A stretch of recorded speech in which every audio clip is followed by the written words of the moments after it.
Now we will see in detail of various kinds of this arc welding. The first is carbon arc welding. The first is carbon arc welding, right? So if you see that in the carbon arc welding, the important crucial thing is that the electrode is of carbon, is made up of carbon. So very crucial. So that is the reason in that carbon arc welding, it is one of the comes under the electric arc welding.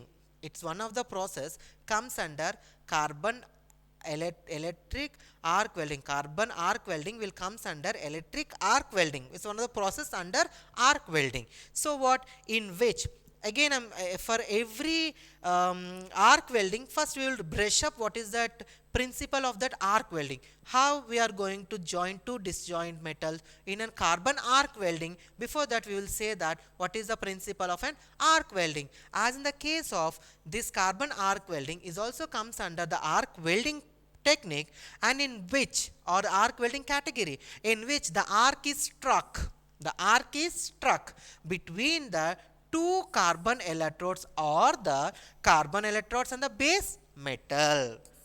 And then base metal, very crucial. The entire concept of this carbon arc welding is very clear. Very clearly I am saying that the concept of carbon arc welding, this carbon arc welding will comes under electric arc welding types. In electric arc welding types, this carbon arc welding is one of the technique. So in the what is the importance of this carbon arc welding? So in the importance is that the arc struck between the two carbon electrodes, or the carbon electrodes and then metal sheet, right? Carbon electrode and then metal piece or work piece, right? So based upon that means the arc is extinguished or the arc is quenched between the two carbon electrodes or an carbon electrode and an workplace. So this is the basic principle of this carbon arc welding, right? So after that, in this process of the welding, right, the electrodes are placed in the electrode holder used as a negative electrode, and the base of the metal which is to be welded will be given to a positive end of that power supply. As we suppose AC supply I am using for this carbon arc welding, for example, right? Suppose for example I am going to use a DC supply to that system. So in order to provide the supply, what I am having, suppose here one electrode is the carbon electrode. Suppose two parts I am having. First thing is carbon electrode and another is workpiece. So suppose I am giving a DC supply to this welding setup, this carbon arc welding setup. What I am giving my positive terminal to that workpiece and negative terminal to that carbon electrode, right? Very important. I'll say why it is. In this process, the electrodes are placed in an electrode holder used as a negative electrode and the base metal to be welded as positive. Why? Because suppose here unless you will do like this, what will happen? The thing is that the electrode in that, again I am repeating, the electrode in negative relative to that workpiece or to that work, due to high temperature, there is a tendency of the particles of the carbon will fuse. The carbon will fuse and mix up with that base metal. Suppose I am giving positive supply to the electrode. What will happen? The electrode will, due to that high temperatures, the particles of the carbon will eject and will mix with that base metal. And due to this there is a chances of brittleness in that welding. So that is the reason in a carbon arc welding, if you're giving a DC supply, the positive terminal has to be given only to the workpiece rather than the carbon electrode. The carbon electrode will be provided with a negative power supply. So that is the objective of a design engineer has to know, based upon when you provide a DC supply to the carbon arc welding, what are the responsibilities, or what are that vision, means what are the responsibilities, means what we need to give, which supply to that, which terminal has to be very very important. So once will happen, and this will, once we given a positive supply to that carbon electrode, and that carbon electrode in that high temperatures will melt, the carbon electrode will melt and will deposit some amount of carbon, or that or that filler, like a filler kind of droplets will come and it will occupy in that workspace. So it will cause the brittleness. That is the reason the DC is preferred for carbon arc welding, since there is no fixed polarity maintained in case of AC, right? So DC supply is, because in DC supply we can maintain that terminals as positive terminal, negative terminal. So as we design engineer, we know that deficiency, or we know that a drawback. Then what we will do, based upon the supply, we'll connect the negative terminal to that carbon electrode and positive terminal to the workpiece will connect. So what will happen if you provide the AC supply? We don't have such kind of positive or negative in an AC system. So that is the reason, preferably in carbon arc welding, preferably we can go for DC power supply rather than the AC supply. We can also go, but this is a drawback where we are going to experience, because likewise in likewise in DC supply, positive and negative, we cannot maintain that in an AC system, right? Clear, we don't have such kind of clarity in that alternating current system, right? So that is the reason where we are going to the giving power supply is also plays a very very crucial role. So nextly we will see that so the graphite rod, normally what kind of material this carbon, it's a kind of a carbon, or we can also go for a graphite rod also, you can use as an electrode, because the electrode in carbon arc welding should be carbon, or you can also go for a graphite material composition of an electrode, right? So the next thing is that the arc produced between the electrode and the base metal, the heat the metal to the melting temperature on the negative electrode. Means suppose we are having, for example, here I am using a DC supply in order to provide a good weld, using that in a carbon arc welding, for example. So what I am, suppose based upon the concept, I will give positive terminal to the workpiece and negative terminal to that electrode. Electrode will be negative and workpiece will be positive, like this. Okay, positive supply. Now what will happen? How much amount of temperature need to be maintained in a positive electrode and a negative electrode? In a negative electrode need to be maintained 3200 degrees centigrade. On the positive electrode we need to maintain 3900 degree centigrade. Because based upon these temperatures only, we are having sufficient arc extinguishing, this also responsible, and based upon this temperature only, this sufficient temperature only, both the metals will reach to plastic state and will form a good one single phase strong weld it will form. So that is the reason, based upon what kind of a temperature to around positive terminal, what kind of temperature need to give, and a negative terminal what kind of temperature we need, what kind in the means the degree centigrade I am saying, it respect to degree centigrade. For negative electrode it is around 3200 degree centigrade, and for positive terminal it is 3900 degree centigrade, right? So nextly, one major problem with the carbon arc welding is that instability. Why this instability? Which can be, because I'll say that why it is. First I'll explain this concept, why it is instability. There is it is an instability which can be overcome by using an inductor in that electrode, and that inductor size is also 2.5 centimeter in dia, 2.5 centimeter dia, and with that current of about 500 to 800 amperes need to be employed to deposit large amount of filler material on that base metal, large amount of the filler material on the base amount. One major problem of this carbon arc is its instability, right?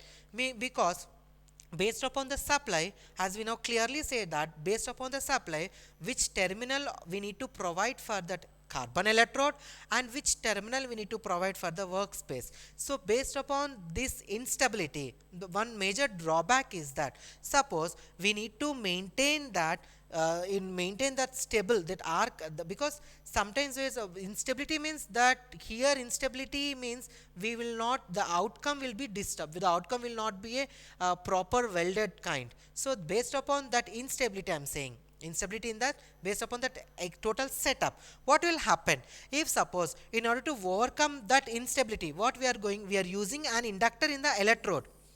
An inductor we are placing with an electrode of 2.5 centimeter diameter, and what will happen, and with a current of about 500 to 800 amperes, because why, because at this high temperatures only there is a chances to deposit, employed to deposit large amount of filler material on the base metal, on that base metal, right? So this is all the whole concept of this carbon arc welding. So nextly we will see that diagrammatically how we are going to draw this carbon arc welding. Suppose preferably what I told you, DC supply, that is the reason in diagram also I have represented the DC supply, and we know that in order to make that carbon electrodes to be melt in that high temperature degrees, that is the reason negative terminal I am giving to that carbon electrode with the help of a carbon holder. Carbon electrode with the help of a carbon electrode. This is a carbon electrode, right? And positive supply I am going to give to that workpiece or base metal, or base metal.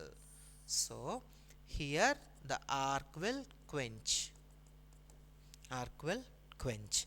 So this is a generalized setup, right? So this is a carbon electrode, and this is a clamp to hold that carbon electrode, and this is an electrode holder. Negative supply I am giving to that carbon electrode, and positive supply I am giving to that work piece, right? So similarly, if you see that, as we can also go for AC supply, we can give DC supply, we can also give to that setup, and this is how we are having an base metal, right, and an electrode, that is carbon electrode, and this is an electron holder, right, and this is how the arc is quenched, and this is that supply we have given, right. So this is the entire setup of carbon arc welding. और workpiece होता है जिसके बीच में हमें weld joint create करना है।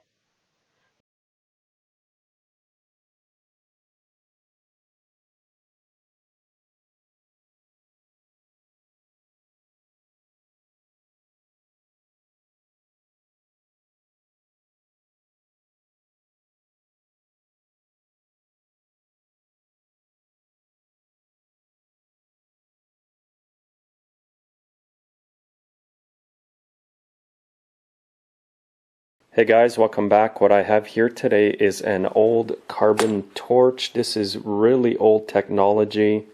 It actually predates World War II. It runs on these carbon rods over here. I did make a video many years ago on this torch, but I didn't have my HD camera, so it wasn't as clear. This video is going to be a better explanation, and I'm going to show you exactly how this thing works.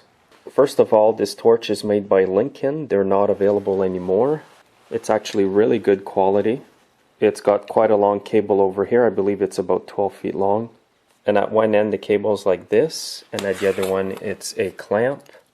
And you can use this with your left or right hand. You just move this little knob over here. It actually moves the two rods together. You'll see that later on in the video.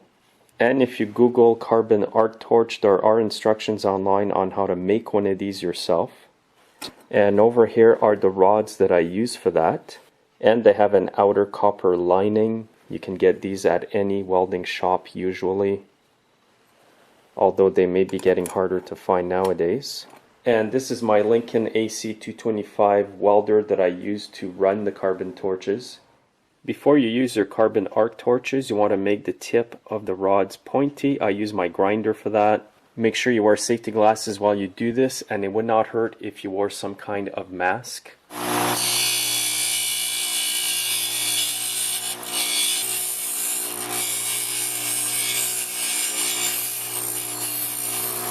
Now I've got both rods sharpened. It's a lot easier to control the arc, and even with the rods pointy like this, sometimes it is a challenge.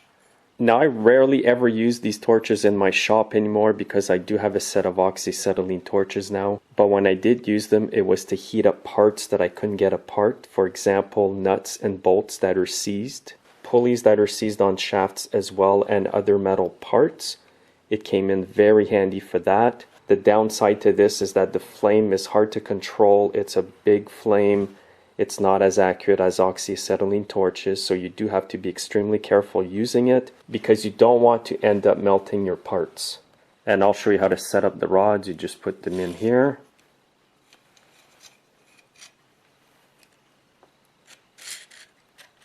Now you got to be careful with these rods because they do snap easily. They are brittle. So I'm going to make them as long as I can here. So the trick here is to have both rods meet evenly at the end. Once you've got it lined up properly, just retighten the screws over here. Now with your thumb, just check it out. If you do find the rods are a bit long, you can cut them and then grind them to a point. By having them shorter, there's less chances of breaking them. So if you keep the long rods like this, when you put your torch away, you may want to take the rods out of the torch. So now to hook up the torch to the welder, just grab the clamp from the welder here. Clamp it to one end of the cables from the torches. Now at the other end, which is the stick holder, I left a piece of a rod in there. This will act as a conductor to the alligator clamp from the torches. So just hook that up. Make absolutely sure that these don't touch each other because you're going to have some sparks and something will blow somewhere. So I'm going to leave sufficient space between both connectors. You are going to need your welding mask, and I do like to wear safety glasses behind the mask as well. What I'll be doing today is showing you how quickly you can heat up metal so that it gets red hot. And I'm also going to gouge a hole in this. It's not going to be clean or perfect by any means, but it's going to show you what you can do with these torches. Now you can set your welder according to the thickness of the steel you're going to heat up or the flame that you want. I'm going to start off at 120 today. If I want more flame, I'll turn it up. If I want less, I'll just go back, but that's a good starting point. And now I'm ready to try this torch out.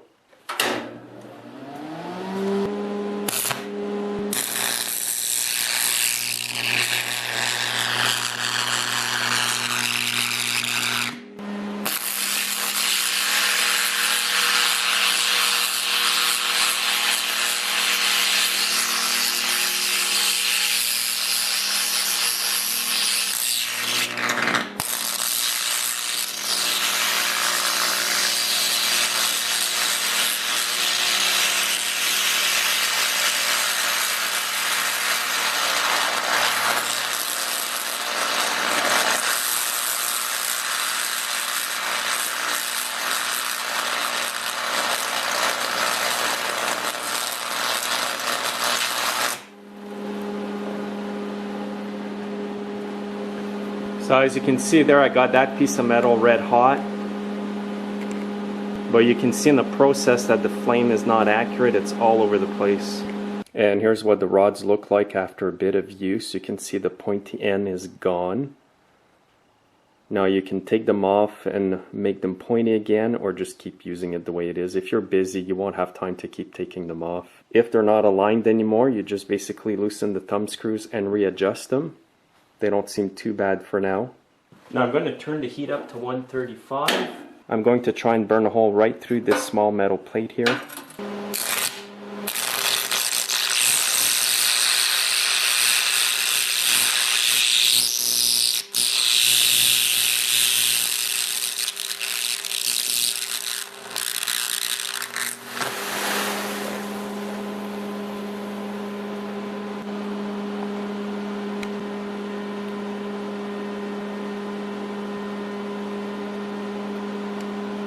So you can see I went through that metal plate quite easily. The hole's not that bad actually, it's quite round. So you wouldn't want to do this if you had to be precise. And when the hole breaks right through, there are a lot of sparks on the floor, so make sure you don't have anything flammable in your shop. And it is a bit hard because of the camera lens to see exactly what the flame is like. It gives you a good idea though. If you guys know what filters I should get for my camera to film welding, please comment below. But you can clearly see from this video that you can heat up stuff red hot fairly quickly and fairly inexpensive as well. The only big drawback is that the flame is not precise and accurate as an oxyacetylene torch. But this little torch has gotten me out of many jams over the years before I had the oxyacetylene torches. What I'm going to do now is heat up this piece of metal and see if I can melt a bit of this brazing rod on there.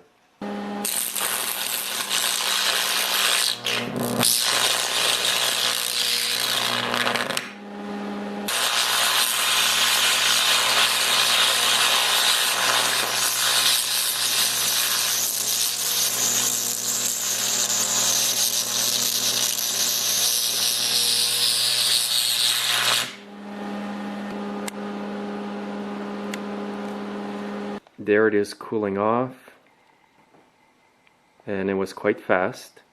I've seen a lot of older guys use this process to weld fuel tanks and also old snowmobile mufflers. So in the old days that was quite common to do that. You probably won't see that nowadays unless somebody does not have the proper welders. I've actually cleaned the piece with a wire brush here just to show you how good it stuck onto the metal. So for gas tanks and mufflers, it would do a really good job. Mind you, if you do use this to do that, make sure you don't burn right through your gas tank or your muffler because they are thin. So again, I'll just give you a quick overview of how this is hooked up.